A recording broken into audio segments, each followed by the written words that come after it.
हमारे ऊपर प्रभु की कृपा है ये हम कैसे पहचाने?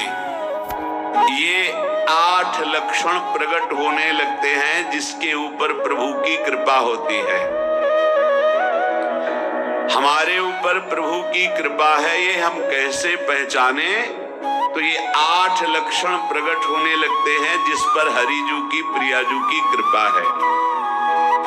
पहला, घोर अपराध करने वाले के प्रति भी दया की भावना, शांति पहला लक्षण है। भाव में भी पहले शांत भाव है। हमारे ऊपर श्री हरिजू की कृपा है, इसकी पहचान ये 8 लक्षण।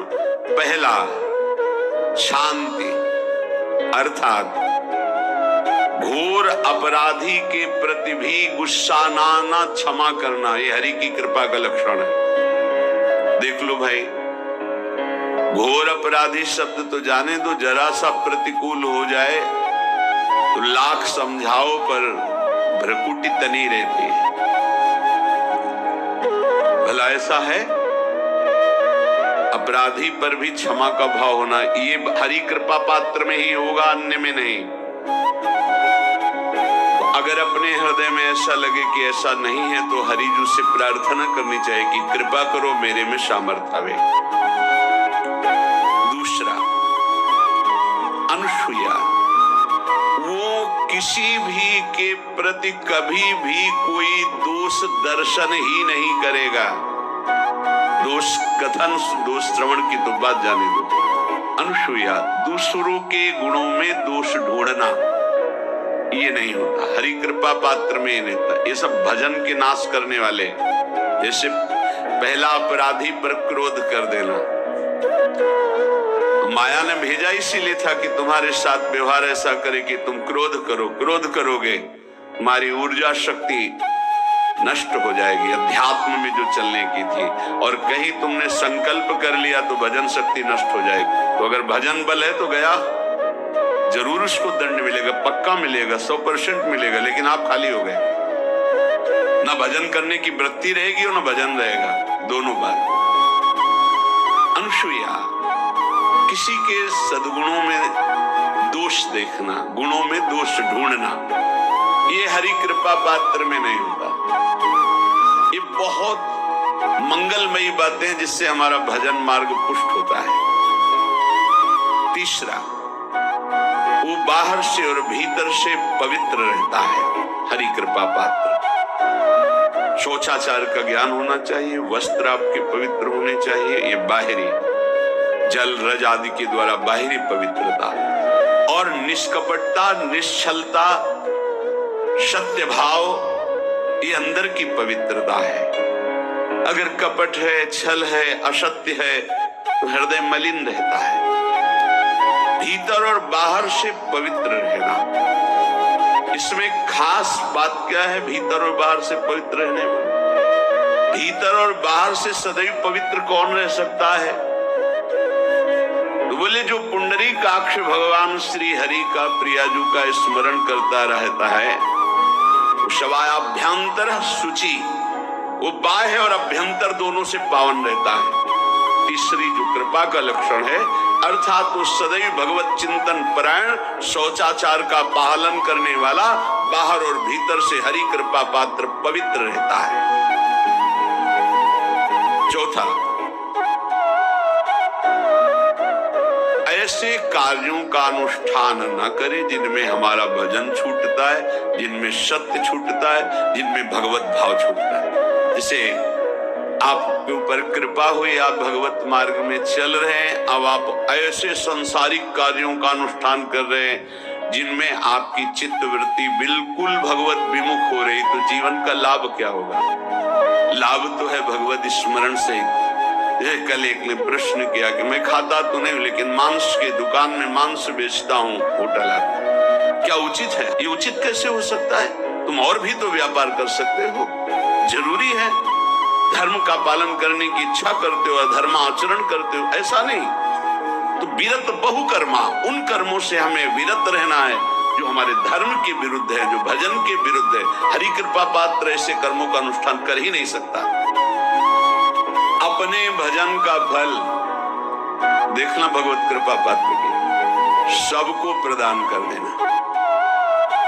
हिम्मत है? अपने भजन, इतनी मेहनत से किया हुआ भजन, भजन होने के बाद हे प्रभु इस भजन का फल हो, सर्वे भवन्तु सुखिना सर्वे सन्तु निरामया।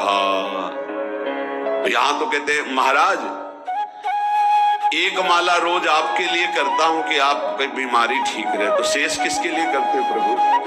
शेष है अगर इष्ट और गुरु के लिए तुम्हारा है कि एक माला करते तो फिर इतनी माला करते तो हमें क्या होगा?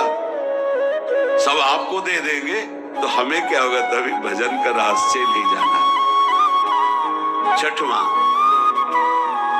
अपने भजन से अपने लिए कुछ भी ना चाहना और दूसरों की तो बात जाने दो, दूसरों से कुछ ना चाहना ये तो ठीक है, अपने भजन से अपने लिए कुछ ना चाहना है हिम्मत।